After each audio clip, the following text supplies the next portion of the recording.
Palabras de alegría y esperanza. Es el 21 domingo del tiempo ordinario del año B. El Evangelio de Juan 66, 60, 69. Y el comentario es del padre Fernando Armelini. Muchos de los discípulos que lo oyeron comentaban: este discurso es bien duro. ¿Quién podrá continuarlo? Hemos llegado a la conclusión del discurso que Jesús hace en la sinagoga de Cafarnaún. Y extrañamente, ahora no son los judíos los interlocutores. Ahora son nuevos, son los discípulos. Son aquellos que se han adherido a la propuesta hecha por Jesús. Somos nosotros. La razón de este cambio de personajes es la crisis que experimenta todo discípulo cuando toma conciencia de lo que Jesús en realidad está pidiendo, cuando se pone de frente al reto que Jesús le hace, la de unir nuestra vida a la suya. ¿Qué dicen los discípulos? Dicen: este discurso es bien duro, ¿quién podrá escucharlo? ¿Cuál es este discurso duro? La palabra griega, skleros, indica algo contra lo cual se va a luchar. Y hace mal porque es duro, no es tierno. Si uno está distraído, se despierta cuando se enfrenta. Si la palabra que hace referencia a la Eucaristía, lo que implica comer ese pan y beber ese vino que es la sangre de Cristo, si esa palabra que hemos escuchado nos es suficiente, quiere decir que no hemos comprendido. La razón de la crisis al término del discurso que Jesús hizo es la desilusión que experimentaron los oyentes, incluso aquellos que han seguido al Maestro. Había un equívoco. Habían ido tras él porque había multiplicado el pan, había hecho milagros. Lo habían buscado por un motivo falso. Y lo mismo puede acontecer con nosotros hoy. En tiempos de Jesús había un primer grupo, el de Pedro y de los otros discípulos, que lo habían seguido para obtener grandezas en este mundo, privilegios. Estaban decepcionados. Un segundo grupo, la muchedumbre, lo habían seguido para hacerlo rey, para tener a disposición de ellos a uno que los dispensara de trabajar, ya que él podía resolver todo con milagros. Buscaban al hacedor de prodigios, mientras que él había indicado quiénes eran los que harían prodigios. El prodigio de hacer desaparecer el hambre en el mundo lo hace aquel niño que da todo lo que tiene. Es desde allí donde comienza el prodigio. Habían seguido a Jesús por un motivo equivocado. Pensaban que Jesús le resolviera el problema del hambre en el mundo, mientras que Jesús indica cómo resolverlo. En el fondo, estos dos grupos han visto a Jesús y lo han seguido para obtener ventajas y favores, no por la vida del Eterno, sino por la vida que perece. La constatación es amarga. Muchos de los discípulos lo abandonan. La propuesta que Jesús ha hecho es muy dura y se alejan porque la han comprendido muy bien. Se trata de fiarse o no de fiarse de su propuesta. Tratemos de verificar. Si nosotros hoy hemos dado el primer paso, esto es, haber entendido esta dura propuesta que Él hace, ¿luchamos contra ella o no? Sentimos que era difícil cuando comprendimos lo que Él quiere. Acabaríamos fácilmente si redujésemos la Eucaristía a alguna devoción, alguna genuflexión, a quedarnos a dialogar con Jesús. Son cosas buenas. Quizás nos quedamos allí para presentarle nuestras cruces, nuestros problemas y le pedimos que haga alguna señal, alguna gracia para solucionarlos. Si esto es todo, acabaríamos muy pronto con la Eucaristía. Creo que todavía hoy hay muchos cristianos que viven en el equívoco. Piensan servirse de Jesús para obtener ventajas para la vida que perece, para la vida biológica, para tener ventajas sobre las dificultades en esta vida, dificultades que todos tienen en el mundo, rezando al Cristo presente realmente en la Eucaristía. Queremos librarnos de las desventuras, las desgracias, las enfermedades. Lo podemos hacer. Es algo muy bueno que presentemos a Cristo nuestras situaciones y nuestros problemas. Pero la Eucaristía es una propuesta de amor, de unión esponsal, de recepción de su propuesta de vida en nosotros. Una unión que deviene una única vida. Y si no damos este primer paso para entender qué es lo que Cristo nos pide, nos quedaremos decepcionados. Es la decepción que muchas veces vemos en el rostro de los cristianos cuando se ven desarmados por su credulonería sobre la que han construido su fe. Esperaban ayuda con milagros en esta vida y luego oyen la propuesta de una vida entregada. Pensaban recibir, pero en cambio son invitados a donar la vida por amor. Comencemos al menos por este primer paso y especialmente tratemos de decir a los niños lo que realmente significa acercarse a comer ese pan y lo van a entender muy bien. También a ellos se les debe explicar el verdadero significado del banquete eucarístico, porque si no entienden esto, si lo reducimos a un rito devocional, no nos maravillemos si después de la confirmación no los vemos más. Jesús se maravilla de esta dificultad de aceptar su propuesta. Escuchemos. Jesús, conociendo por dentro que los discípulos murmuraban, les dijo: «¿Esto los escandaliza? ¿Qué será cuando vean al Hijo del Hombre subir a donde estaba antes? El Espíritu es el que da vida, la carne no vale nada. Las palabras que les he dicho son espíritu y vida. Pero hay algunos de ustedes que no creen». Desde el comienzo sabía Jesús quiénes no creían y quién lo iba a entregar. Y añadió: «Por eso les he dicho, nadie puede venir a mí si el Padre no se lo concede». Recordamos que de frente a la propuesta hecha por Jesús, la reacción de los judíos fue de murmurar entre ellos. Ahora, este mismo verbo murmurar se aplica a los discípulos. Jesús se da cuenta que sus discípulos murmuran. ¿Qué significa murmurar? Significa refutar, oponerse en una manera decidida. Y así, en este momento, todos están consternados. Los judíos, la muchedumbre y también los discípulos.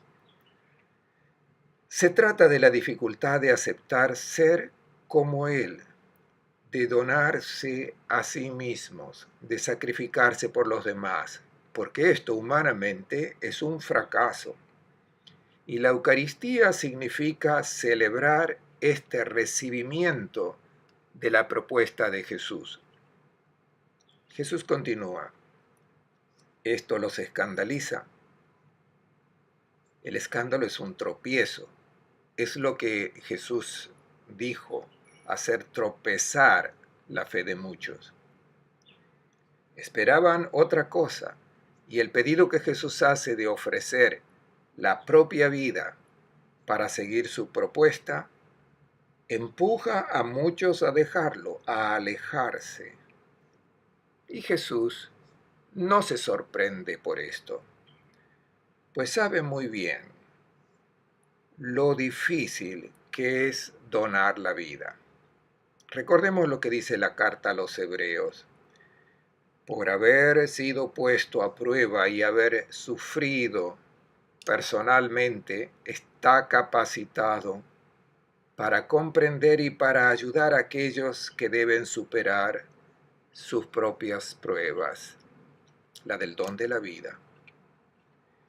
Y continúa la carta a los Hebreos. Jesús no es uno que no sepa compartir nuestras enfermedades, pues también Él fue puesto a prueba en todo como nosotros, excepto en el pecado. Hebreos 4:15.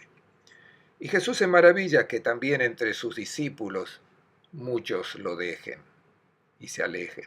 Y continúa diciendo, ¿qué será cuando vean al Hijo del Hombre subir a donde estaba antes? ¿De qué se trata esta expresión enigmática? Bueno, es muy sencillo. Si han tenido tanta dificultad en aceptar mi propuesta ahora que estoy en medio de ustedes, ahora que ustedes han visto una vida entregada que es la mía, ¿qué pasará cuando regrese al Padre?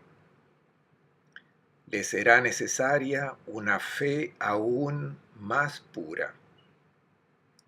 Es lo que la comunidad de Roma escribe a los hermanos dispersos en Ponto, Galacia, Capadocia, Bitinia, y que encontramos en la primera carta de Pedro, cuando, para consolar a estos hermanos, el autor de la carta escribe en nombre de la comunidad de Roma para dar ánimo a estos hermanos que se encuentran en dificultades y dice, ustedes han amado a Jesús aún sin haberlo visto. Esta es la fe más pura que la de los discípulos que conocieron y compartieron con Jesús.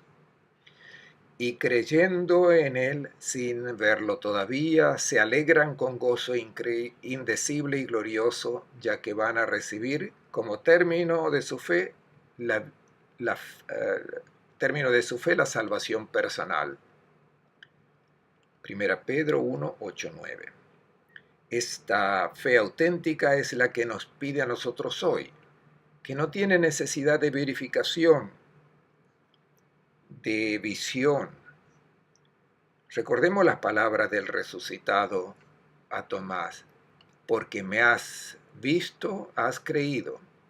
Felices aquellos que sin haber visto creerán. No es que esta fe sea más costosa, sino que es más pura.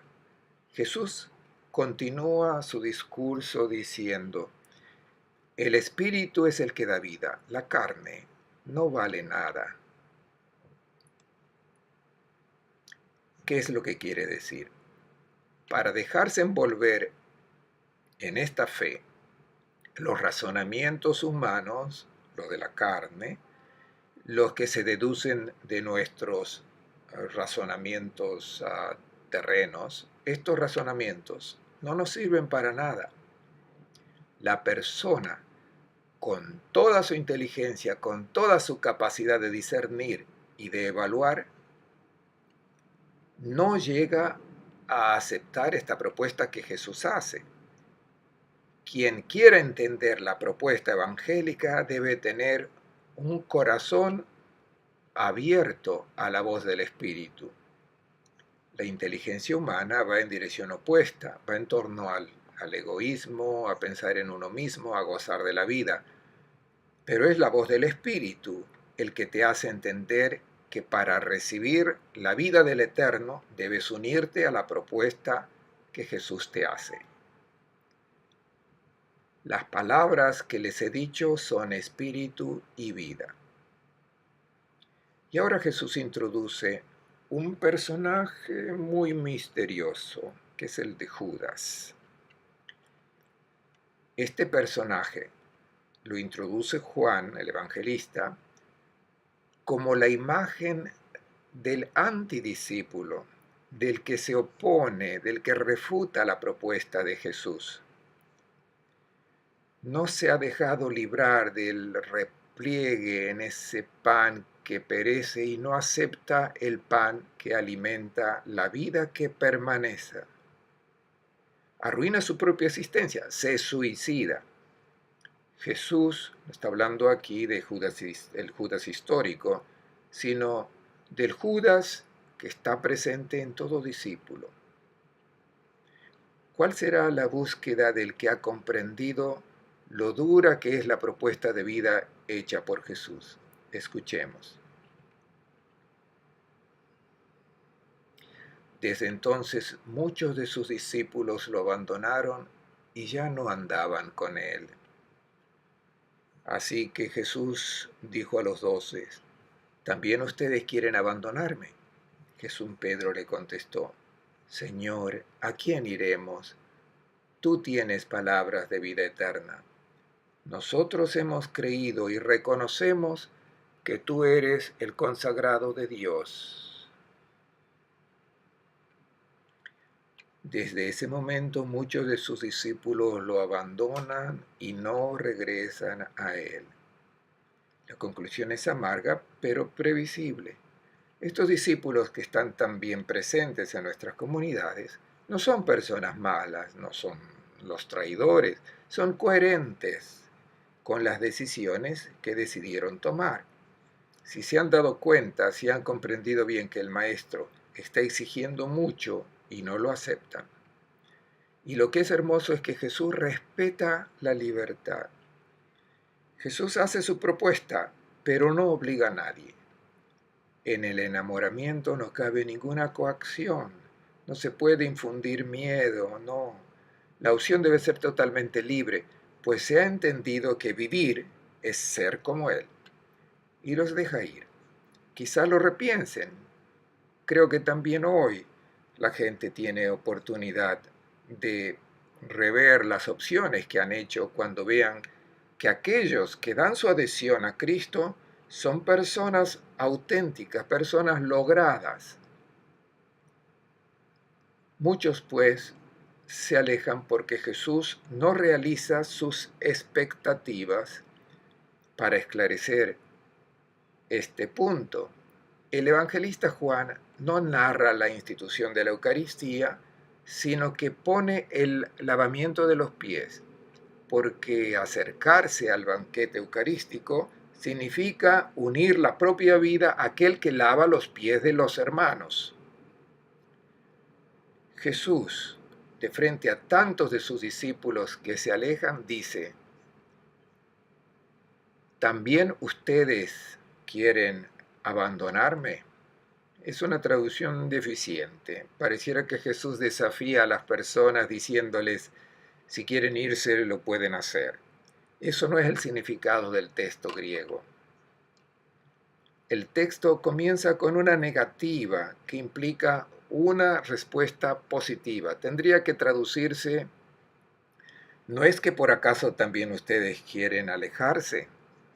Y se espera la respuesta, nosotros no. Jesús no discute, no hay nada más que aclarar. El diálogo ya tuvo lugar y ahora hay oportunidad de dar un sí o un no. Y cuando un noviazgo acaba hay que decir sí o no. Se va al matrimonio o se separan. Le responde Simón Pedro en nombre de todos. En efecto, habla en plural. Él se adhiere a la propuesta que Jesús hace, aunque no la haya comprendido plenamente, pero ha intuido que la propuesta de Jesús es la que lo hace vivir realmente.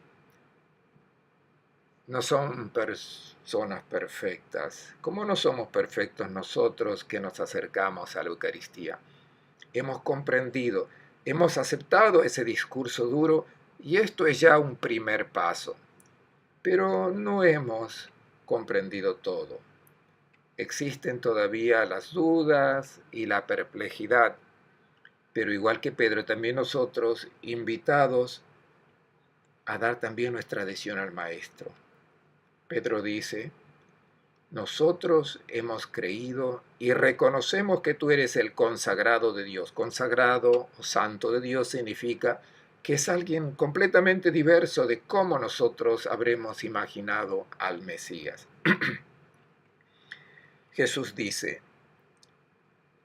yo soy el que los he elegido, a los 12, y uno entre ustedes es un diablo.